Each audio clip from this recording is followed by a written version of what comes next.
আসসালামু আলাইকুম রহমতুল্লাহ।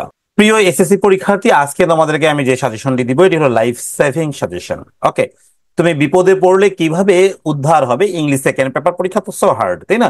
এই সেকেন্ড পেপার পরীক্ষায় তুমি কিভাবে নিজেকে কমন না পাওয়ার পরেও ভালো রেজাল্ট করাতে পারবে, হ্যাঁ, নিজের জন্য ভালো রেজাল্ট অর্জন করতে পারবে, সেই সাজেশনটি আজকে আমি তোমাদেরকে দিতে যাচ্ছি।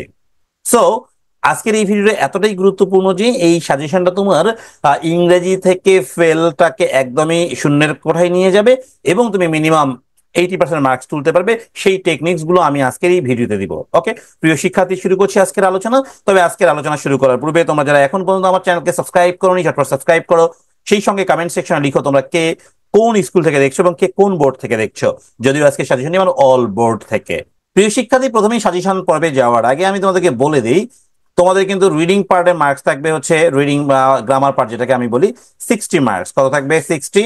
আর হচ্ছে 40 মার্কস থাকবে রাইটিং পার্টে। ওকে, টোটাল 60 আর 40 100 মার্কস। সো এই যে 100 মার্কস রয়েছে, এই 100 মার্কসের মধ্যে তোমাকে কিন্তু পাস মার্কস মিনিমাম 33 অর্জন করতে হবে, কারণ এখানে তোমাদের কি নেই, কোনো বহু নির্বাচনী নেই।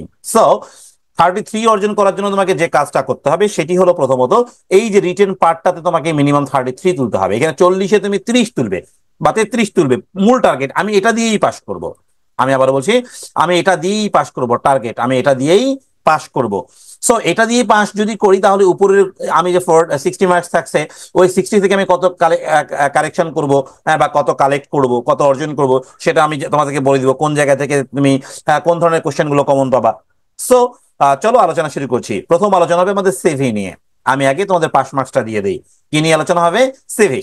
দেখো, সিভি রেটিং গাইডলাইন আগে তোমাকে জানতে হবে। এক পেজের বেশি কিন্তু সিভি লেখা যাবে না তোমাদের এসএসসি পরীক্ষায়। এক পেজের বেশি খুব কখনোই না। কেউ যদি বলে যে এপিট এপিট করে লিখবো, করা যাবে না। হ্যাঁ, মানে সিভি মানে 1 পেজ। ওকে, সিভিতে পূর্ণাঙ্গ ঠিকানা ব্যবহার করা যাবে না, যেহেতু এক পেজে করবা। হ্যাঁ, তুমি দেখা গেলো সিভির কিছু কিছু জায়গা তুমি চেঞ্জ করতে পারো, যেমন প্রেজেন্ট অ্যাড্রেস, পার্মানেন্ট অ্যাড্রেস তুমি একবারে লিখতে পারো, present and permanent address, line কমে গেল কিন্তু। রিলিজিয়ন, ন্যাশনালিটি এগুলো বাদ দিতে পারো, সমস্যা নেই। পূর্ণাঙ্গ মোবাইল নাম্বার ব্যবহার করবেন না। ওকে, প্রশ্নের প্রদত্ত তথ্য ব্যবহার করে উত্তর দিতে হবে। তার মানে প্রশ্নে পত্রিকার নাম দেওয়া থাকবে, ওই নামটা ইউজ করতে হবে। পোস্টের নাম দেওয়া থাকবে, ওটা ইউজ করতে হবে। পাসকৃত বিষয়ের নাম দেওয়া থাকবে। You have completed MA in English, তখন তোমাকে কিন্তু ইংরেজি ইউজ করতে হবে। দিল ফিজিক্স, তুমি দিলা ইংলিশ, তাহলে কিন্তু হবে না। সো সিভি লেখার পূর্ণাঙ্গ একটা গাইডলাইন আমার ভিডিওতে দেওয়া আছে, সেটা একটু দেখে নিবে। তারপরে কি করতে হবে, তোমার সাজেশনটা দেখতে হবে। সিভি সিভি মনে রাখবে একটাই পড়ে যাবে এবং 8 মার্কস মাত্র কিন্তু। হ্যাঁ, এটা খুব বড় করে লেখার প্রয়োজন নেই, এক পৃষ্ঠায় লিখতে হবে। তো পারফেক্ট সিস্টেম মেনটেন করে লিখতে হবে। 8-এ 8 পাবো আমরা। কত পাবো? 8-এ 8 পাবো। এবারের জন্য ইম্পর্টেন্ট কোনটা দেখো, অ্যাসিস্ট্যান্ট ইংলিশ টিচার বা লেকচারার, হ্যাঁ, জুনিয়র অফিসার বা মেডিকেল রিপ্রেজেন্টেটিভ, কম্পিউটার অপারেটর বা অ্যাকাউন্ট অফিসার। সো আমরা মনে হয় সিভি থেকে আর কোন রকম বিপদে পড়বো না। সিভি এটা পড়লেই কমন পড়ে যাবে। আর এইটা যদি সিভির ফরম্যাটে তোমরা আমার কাছ থেকে নিতে চাও, স্ক্রিনে দেখো নাম্বারে যোগাযোগ করতে পারো। ওকে, এবার দেখবো ফর্মাল লেটার বা ইমেইল। এখানে ফর্মাল লেটার বলতে কি বোঝানো হয়েছে? অ্যাপ্লিকেশন। অ্যাপ্লিকেশন আবার পার্ট আছে। হ্যাঁ, অ্যাপ্লিকেশন আমাদের ইনক্রিজিং আসতে পারে, ইনক্রিজিং টাইপ এটাও আসতে পারে। হ্যাঁ, আবার হচ্ছে কমপ্লেইন লেটার আসতে পারে। হ্যাঁ, ইমেইল তো আলাদা, ইমেলও আসতে পারে। এখন এটা যে কোনো একটা আসবে, দুটা কিন্তু আর আসবে না। সো যে কোনো একটা যেহেতু আসবে, তাহলে আমাকে সবকটাই পড়ে যেতে হবে। চলো আমি তোমাদেরকে একটু সাজেশন আকারে উপস্থাপন করছি, তোমরা একটু দেখবে, এগুলো থেকে পড়লেই হয়ে যাবে। হ্যাঁ, permission to go on study tour, এটা তোমাদের অ্যাপ্লিকেশন আকারে পড়বে। সেটিং আপ, হ্যাঁ, debating club, computer club, English language club, canteen. Okay, তারপর ইনক্রিজিং দিয়ে যেটা পড়বা, ইনক্রিজিং বা enhancing library facilities, common room facilities পড়ে নিলেই কাজ শেষ হয়ে যাবে। ওকে, সেই সঙ্গে তোমাকে কিন্তু একটা কমপ্লেইন লেটার পড়তে হবে।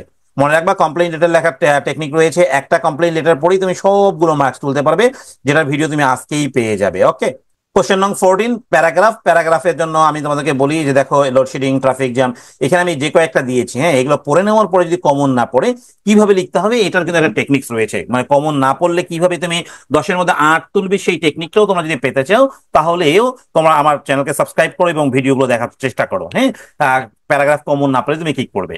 ডান। দেন দেখো কোশ্চেন নাম্বার 15, কম্পোজিশন। ওকে, এই কম্পোজিশন এখানে নাম্বার 1 সবচেয়ে বেশি ইম্পর্টেন্ট হয় ইম্পর্টেন্স দিয়ে। এবার হ্যাঁ, reading newspapers, importance of physical exercise, importance of tree plantation, importance of anything. Okay, যাই আসুক না কেন, ইম্পর্টেন্স দিয়ে যেটাই আসবে সেটার জন্য আমি সুন্দর একটা নোট বানিয়ে দিয়েছি তোমাদেরকে।